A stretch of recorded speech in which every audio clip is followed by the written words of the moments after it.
साहेब, AC मध्ये बसणारी पोरं दंगलीमध्ये आज जात नाहीत, जातात तुमची आमची लेकरं, तुमची आमची भाऊ. म्हणून ही कविता, तिचं नाव चल दंगल समजून घेऊ. आदेश आले, अफवा आल्या, रंगीबिरंगी झेंडे आले, दगडासोबत धोंडे आले, कळपा कळपानं गेंडे आले, धर्मासाठी कडवे आले, मतांसाठी भडवे आले. दंगल पेटली, घरं पेटले, दंगल पेटली, घरं पेटले, हलक्या मेंदूचे पेटून उठले, गाड्या तुटल्या, काचा फुटल्या, यात माणसांचं मरण झालं, ब्रेकिंग न्यूजला कारण झालं, पत्रकार घटनेच्या खोलात गेले, घटनास्थळीचे जेलात गेले. त्यांना जामीन द्यायला आलं कोण? झेंड्यावाले का धर्मावाले?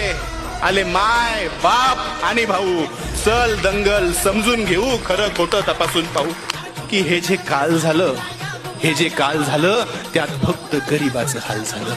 हे जे काल झालं त्यात फक्त गरीबाचं हाल झालं. पोलिसांना उडकली, त्यात सगळी पोरं अडकली. मग दाखल केस, दाखल शिक्षा, मग कशाची शाळा न कशाची परीक्षा. मग पोलीस स्टेशनात गाड्या आला, दंगल पेटवणारा भाड्या आला, त्यांची आपापसात मीटिंग झाली, आतल्या आत सेटिंग झाली, पैशानं कोंडी फुटली, पुढाऱ्यांची पोरं सुटली.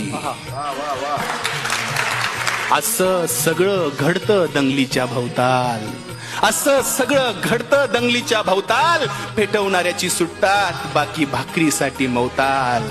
आता जेलात त्यांच्या ढोंगणावर रोज कचून दंडे पडतात. दादा हो, एकदा जाताना साहेबाला विचारा, कोलम कसा असतो, थर्ड डिग्री कसा असतो.